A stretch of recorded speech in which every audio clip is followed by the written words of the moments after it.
हैं, 12 से 13 साल हो गया हम लोगों को। फैयाज है शेख, बहुत ज़्यादा हम लोगों को हैरान करके रखा है। उसके नाम से हम लोग एनसी लातादाद दे चुके, लेकिन पुलिस कुछ इंक्वायरी करती नहीं है। 3 दिन पहले भी उसने गाली गलौज औरतों को किया, लड़कों को मारता है, छोटे बच्चों को बाहर मारता है, बिल्डिंग में लाके मारता है, छुरी दिखाता है, औरतों को डराता है, छुरी औरतों के आगे लहराता है। वो FIR करके आए हम लोगों को 3 दिन हो गया, और 3 दिन में आज तक पुलिस वालों ने किसी ने उसको अरेस्ट नहीं किया है। तो ये बाहर घूम रहा है, तो इस तरह से घूमता रहेगा और हम औरतें परेशान होती रहेंगी। तो इसका क्या जवाब दिया? फैयाज है कौन? फैयाज शेख है, जो हमारी बिल्डिंग में पहले चाली थी जुलेखा चौल, तो उसमें भी टेनेंट था। उसके बाद में बिल्डिंग बनी तो उसको भी घर मिला है। मिलने के बाद में वो इसी तरह सताता था, तो उसने घर बेच के चला गया यहाँ से। तभी भी यही सब फसाद हुए थे यहाँ पर। भगा दिया वो भागने के बाद में बिल्डर है रफीक खान, फिर लेकर आए। फोटो किधर है रफीक खान का? ये भाई ने उनको फिर लाके यहाँ बसाए 7 माले पे सी विंग में। इनके पास भी हम लोग बहुत बार कंप्लेंट दे चुके हैं उसकी। फोन करो, फोन नहीं उठाते, बोलते हमको जब आना होएगा तब हम आएंगे, ये मैटर में हम नहीं आएंगे। अच्छा, तो वो भाई रूम इसलिए लाके रखा है उसको वापस। ये बिल्डर लेके आए थे। हाँ बिल्डर, ये बिल्डर नहीं लेके आया है उसको। तो अभी वो किसकी पूरी औरतों को बोलता है नीचे उतारो, मेरे पास छोड़ो। अब और क्या खुलासे से बोलने का? पूरी बिल्डिंग की औरतों को मेरे पास छोड़ो बोलता है। तो ये बात आपने वहाँ पर में भी बोला है हमने ये बात। तो उन्होंने क्या जवाब दिया? और एक बार नहीं, पुलिस की कुछ इंक्वायरी नहीं करती है पुलिस। आज भी वो घूम रहा है बाजार में। FIR होने के बाद में अरेस्ट किया जाता है कि नहीं किया जाता है? तो वैसा बताएं पुलिस वाले हमको। में वो आया, उसको पकड़ के रखे, हम लोग ने चौकी में फोन करे कि भाई वो आया है बंदा, उसको पकड़े आरोपी को। तो भी पुलिस आई 1 घंटे के बाद। तो क्या हम लोग जब तक आए, भी वो आदमी की ताकत और हमारी ताकत में फर्क होता है? हम लोग ने उसको पूरा बाजार में दौड़ाए, पुलिस में कुछ सुनवाई नहीं है। ऊपर तक जाएंगे हम लोग। क्योंकि भाई हम लोग घर गृहस्थी वाली औरत है, हम लोग ऐसा बाजारू औरतें नहीं है कि हम लोग रोड पे भागे उसके पीछे गंदी गालियां खाए। हमारे बच्चे, हमारे आदमी लोग काम पे जाते, हाँ उनको भी हमको डर है। हमको छुरी दिखाता औरतों को रात में, और इनके घर के आदमी लोग भी ना औरतों को बुलाते हैं। देखो बोल अमरीन बोल, रास्ता चलते ना चलते, फोन नंबर मांगते, माइक दो उसके हाथ में, नंबर मांगते हैं, बोलते हैं कि मतलब बच्चे को हाथ में से चॉकलेट, बेवा औरतों को हाथ करके बुलाते हैं ये लोग, बच्चे वाले हो के बेवा औरतों को, इनकी औरतों को भी हम लोग ने कंप्लेंट कर चुके। पुलिस कब आएगी? कुछ बुरा हो जाएगा तब आएगी पुलिस। जब यहाँ रेप हो जाएगा, मर्डर हो जाएगा, तब पुलिस आएगी। उनकी घर की औरतें खुद बोलती है कि हमको हमारी लड़कियों के लिए डर लगता है, इनके बाप के लिए। तो तुम बताओ, जब उनकी घर की औरतें ऐसा बोली तो हम लोग क्या बोलेंगे? कल से शिकायत करेंगे, कल जाएंगे। क्योंकि यहाँ पर चरस भी बिकता था, वो तक का हम लोग ने कंप्लेंट करे हैं। चर्सियों के फोटो हम लोगों ने भेजे, लेकिन उस पर भी कुछ सुनवाई नहीं है। हम लोग बारिश में भीगते हैं, यहाँ फैमिली वाले लोग रहते, कोई चौकी में सुबह से लेके रात तक खड़े रहते, कुछ सुनवाई नहीं है। एक साइन के लिए हम लोगों को ना इतना रखड़ना पड़ता है कि कुछ पूछो मत। उल्टा हम लोगों को बोलते हैं कि आप लोगों को बिठा देंगे, उसको हैरेस मत करो। और क्या तो बोलते हैं, और क्या बोलते हैं, औरतों की हिफाजत करेंगे, कैसा हिफाजत करेंगे? उसको हैरेस मत करो। 2 बजे 7 बजे हम लोग रखड़े, पुलिस बोलती है कि उसको तुम लोग सताओ मत। फैयाज के पीछे किसका हाथ है, किसके सपोर्ट से इतना ये कर रहे हैं? बिल्डर का ही हाथ होगा, ये बिल्डर का ही हाथ होगा, और तो कोई हाथ देगा नहीं यहाँ उसको। से इनके सब भाइयों को निकालना है, सब भाइयों को निकालना है। बिठाया है, किसको आगे बोलना चाहिए? रफीक खान, ये बंदा मतलब किसी बच्चे को भी ऐसे ये लड़का है, ये देखो, ये हमारा इसका ट्यूमर का ऑपरेशन हुआ था। ट्यूमर का ऑपरेशन हुआ है। मैं रोड पे बैठा था, तो ये आया, मेरे को नमाज पढ़ के आ रहा था, तो ये आया, मेरे को इधर पे मारा, इधर ऐसा मारा, और इधर आया था, इधर पे मेरे को छुरी दिखा रहा था, और छुरी से मारा भी सर पे। कौन था वो? फैयाज शेख। तो क्या अब ये हॉस्पिटल में गया था, उधर पे मेडिकल करवा के आया। कंप्लेंट किया? हाँ कंप्लेंट भी किया, FIR भी किया। तो पुलिस क्या कह रही है? पुलिस कुछ नहीं कह रही, अभी तक का अरेस्ट नहीं करी, और परसों आया भी था घर पे। कल भी आके गाली दे के गया बिल्डिंग के नीचे औरतों को। कल भी आके औरतें सेफ है ना, हमारे बच्चे सेफ है ना, हमारे आदमी लोग सेफ है। जबकि बोला जाता है कि औरतों की हिफाजत करो, क्या हिफाजत खाक होगी जब हम लोग इतना जाके बोल रहे हैं कि हमारे दुपट्टे खींचे जा रहे हैं, एक ही काम हमारी खींची जा रही है। हम लोग कितना ये करेंगे, उमरा पुलिस एकदम बेकार है, उमरा पुलिस नहीं सुनती, जरा भी हम लोग भी नहीं परसों के बुलाते। दिन जो मसला हुआ, वो मसले में भाई को मैंने आवाज दे के बुलाई। मैं बोली भाई जरा देखो शायद बच्चों से कुछ मसला हो रहा है। भाई यहाँ से नीचे उतर के आए तो उसको छोड़ के रफीक भाई को धमकी दे रहा है। बोलता है ये सब पानी कचूमर है, तू सामने आ, बोले तू चाहिए हमको।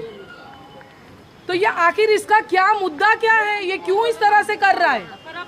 और अब हम लोगों को ये बिल्डर हटाए या पुलिस वाले हटाए, ये लोग हम लोगों को बिल्डिंग में नहीं चाहिए भाई। अभी रमजान में 27वें रोजे को हम लोग रोजा खोलने के जस्ट बाद ही मतलब है ना उसने यहाँ पर हंगामा किया। सब औरतों नीचे उतर गई और फिर इतना है ना लड़कों को मारा, तो लड़कों ने भी फिर मारे। ये छोटे छोटे बच्चों को मारेगा तो क्या कब तक के नहीं बर्दाश्त करेंगे।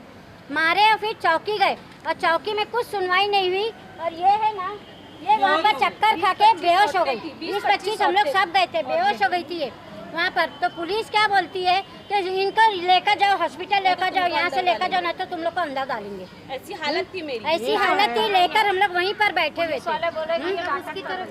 अब बोले तुम लोग जाओ, हम लोग करेंगे। और क्या किया? कुछ भी नहीं, आज तक के कुछ भी नहीं हुआ। अब वो खुलेआम घूम रहे, खुलेआम हम लोगों को धमकी देता है।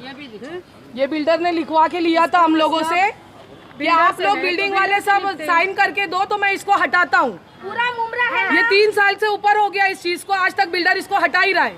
हम लोगों की साइन भी लिया है बिल्डर ने, पर उसको हटाता ही नहीं। पूरी बिल्डिंग वालों की साइन है, खोल के बताओ जरा। पूरी बिल्डिंग वालों की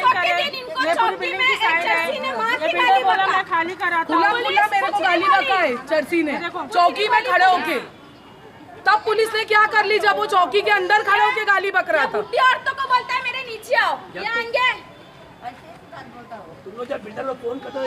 मेरी मर्जी होगी जब आऊंगा। हाँ, पहली बात तो अव्वल तो फोन ही नहीं उठाता। कल इम्तियाज भाई ने फोन लगाए थे तो उसने ये जवाब दिया। बिल्डर का नंबर दिया है, पुलिस वाले भी बुलाते नहीं है, पुलिस वाले भी बिल्डर को फोन नहीं करते हैं। तो वो जो घटिया घटिया कमेंट करता है, गंदी गंदी बात बोलता, मतलब वो हमारे साथ भी सोएगा, हमारी बेटियों के साथ भी सोएगा। तो इतने फ्री नहीं है हम, और ये घटिया इंसान को निकालो यहाँ से, बस मैं यही बोलना चाहती हूँ। और हर जगह जो गुंडागिरी कर रहे हैं ना, सब खत्म करो, ठीक है? हर जगह गुंडागिरी चल रही है, तो सारी चीजें खत्म करो।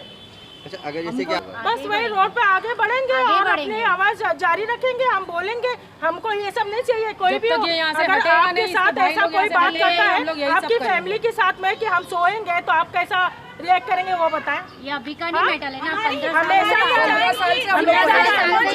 कोई सुनवाई नहीं। हमारी हिफाजत की जिम्मेदारी कौन ले रहा है ये बताओ। ये ऐसा करने पूरी बिल्डिंग वाले एक बंदे की वजह से रफीक भाई हम लोगों का साथ दे रहे हैं, तो वो रफीक भाई को भी धमकियां दे रहे हैं वो लोग। रफीक भाई के नाम की झूठी कंप्लेंटें लिखाने जा रहे हैं वो लोग। तो अब हम लोग किसके सहारे पे रहने का ये बताओ। बिल्डर इस तरह से कर रहा है, वो रफीक भाई साथ दे रहे, तो उनको लोग फंसा रहे हैं। तो अब आगे करेंगे क्या हम लोग? पूरे सब कुछ दिखा रहे आप लोग को। हम लोग को कोई ऐसा नहीं पर्सनल, यहाँ पर गोदाम था सर, सब कुछ है हम लोग। पतरे का गोदाम था, ये आगे कोने में बिल्डर ने बनाया था। स्पीकर ले ले। वो गोदाम में पूरा चर्सी अड्डा बना के रखे थे ये लोग।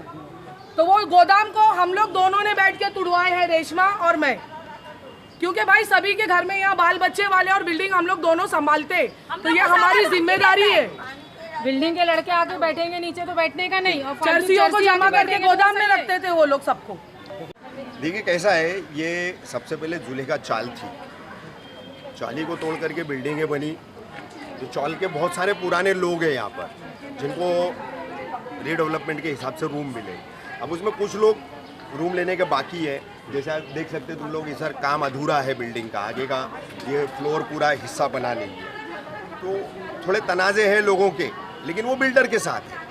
अब ये पूरा जो मामला है फैयाज़ का, ये फैयाज़ महबूब शेख, ये बंदा जो है, ये सी विंग में पहले ग्राउंड फ्लोर पर रहता था। इनको चाल के रूम के बदले में रूम मिला था, बेच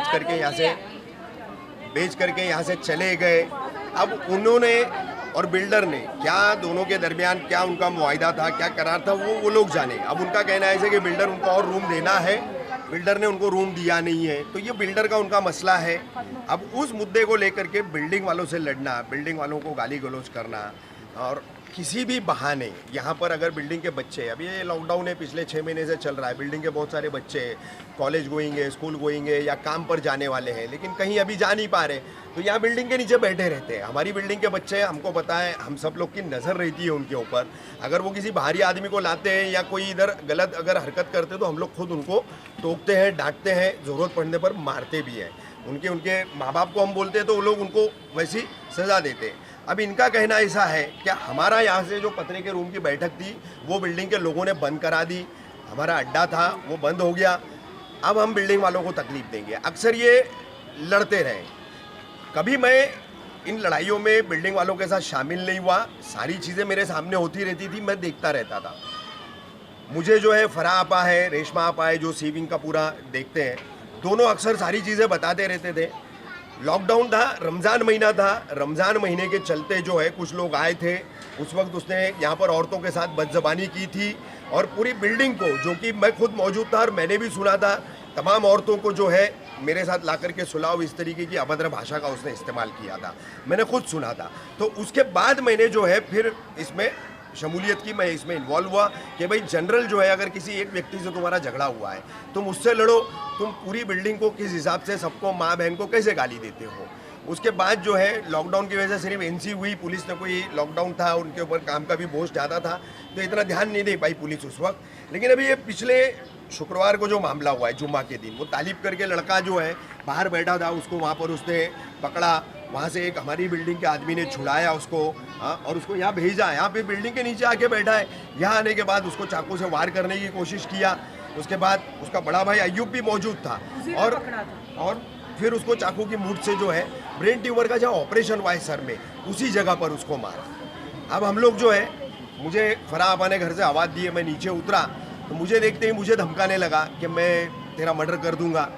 मेरे पास मोबाइल मैं लेकर उतरा नहीं था, मैं ऊपर चढ़ा, वापस मोबाइल लिया मैंने पीआई बुलंदकर साहब को सबसे पहले फ़ोन किया। उसके बाद उनके बुलाने पर जो है एक आधे पौने घंटे के बाद जो है इधर की बीट की टीम आई, लेकिन तब तक वो चाकू वाकू रख कर भाग गया था। उस दौरान उसने, मैं एक माले पे खड़ा हूँ, नीचे से वो लगातार गाली गुफ्तार कर रहा है, लगातार धमकियाँ दे रहा है। अब सबसे बड़ी दुख की बात यह है कि अगर कोई फर्जी खुद को मार के चला जाता है तो फौरन एफआईआर दर्ज हो जाती है। यहाँ पर जो है एक हमारी बिल्डिंग के लड़के को मारा गया और हम उसकी एफआईआर दर्ज करने गए, कई औरतों को, मुझको, उस लड़के को चाकू से हमला करके उससे डरा करके जान से मारने की धमकी दी गई। तो उस हिसाब से कार्रवाई करने के लिए भी मतलब इतने पापड़ बेलने पड़ेंगे ये मैंने सोचा नहीं था। तो इस तरीके से जो है ये फैयाज का यहाँ पर पूरा आतंक भी है। अब कब तक औरतें, अभी हम अकेले दुकेले बहुत से लोग हैं, काम पर आते जाते हैं, वो तो उसका काम ही वही है, हथियार लेता है, कभी भी आता है, किसी से भी लड़ता है। अचानक में अगर उसने किसी के साथ में जो है हरकत कर दिया, ऐसे में किसी की जान पर आफत आ गई तो उसकी जिम्मेदारी कौन लेगा। ऐसा उस दिन जो है ना, यहाँ पर बहुत सारी जो हमारी औरतों, खवातीन हमारी बिल्डिंग दोनों जो खड़ी है यहाँ पर, तो इनमें से बहुत सी नीचे थी, बहुत सी ऊपर से देख रही थी, आवाज़ चिल्लाने की जो ऊपर तक जा रहा था, समझे। तो ये पत्रकार को ये तो वो मतलब अभी ऐसा है ना कि एकदम लाचारी बेबसी जैसा माहौल लग रहा है, लावारिस हो गए हैं, कोई सुनवाई नहीं है। 3 दिन हो गए एफआईआर होकर के, 3 दिन हो गए एफआईआर दर्ज होकर के, वो इधर बिल्डिंग में आ रहा है, गाली गलौज कर रहा है, यहाँ आसपास में आके जाता है, घूमता है, पीछे सब्जी मार्केट में बैठ आ रहा है धमका। हाँ, कल भी आया था, कल सुबह में भी आके यही बोला है कि सब बिल्डिंग की औरतों को नीचे बुलाओ। अरे परसों पूरा दिन, पूरी रात जगना हो गया था, मैं सोया लेट, मैं उठा लेट, मुझे आकर के इन लोगों ने उठाया कि वो आया था, पकड़े थे, मैं उतरा तो ये रेशमा आपा जो है बाजार तक उसका पीछा करते हुए गई। उस वक्त भी पुलिस को इन्फॉर्म किए, पुलिस का काम, लेकिन पुलिस लेट हो गई। उसको पकड़ा। देखिए कैसा है कि अभी कहीं ना कहीं बिल्डर की कुछ ना कुछ गलती है इसमें। आपको पता है कि एक आदमी किस नेचर का है, उसके एक्टिविटीज़ क्या है, तो आपने जो है उसको यहाँ पर ला कर के रखा, उसको रूम दिया रहने, उसको उसका अपना बोल करके दे दिया या अपनी तरफ से रहने दिया, जो भी आपका मसला है उसमें, जो भी उसका व्यवहार है, लेकिन आपने कम से कम उससे एक यहाँ पर अच्छी तरीके से रहने की गारंटी लेनी चाहिए थी और अगर नहीं रहेगा तो निकालने का मामला भी करना चाहिए था, और वो नहीं किया जा रहा है। बिल्डिंग के लोग जो है रफ़ीक भाई से संपर्क करते हैं, रफ़ीक भाई जो है वो रिस्पॉन्ड नहीं करते, फ़ोन नहीं उठाते। ये लोग बताते हैं कि ये लोग रफ़ीक भाई के घर पर भी गए थे लेकिन मुलाकात नहीं की उन्होंने, घर में मुलाकात नहीं तो फिर मसले का हल कैसा निकलेगा। पुलिस जो है वो कार्रवाई नहीं करेगी, एफआईआर दर्ज होने के बाद गिरफ्तारी नहीं होगी, तो अभी आगे क्या करने वाले आप भी इस बिल्डिंग में रहते हो? नहीं, तो अभी मैं तो मेरी बिल्डिंग के लोगों को जो है एक डेलीगेशन ले करके मैं डीसीपी साहब, सीपी साहब, जहाँ भी हो सकता है वहाँ जाएंगे, हम देखेंगे कल तक का, कल मंडे है, वर्किंग डे है, और अगर नहीं पुलिस ने मतलब कल तक का कुछ एक्शन लिया तो हम इंशाल्लाह कल फिर जो है आला अधिकारियों के पास जाएंगे।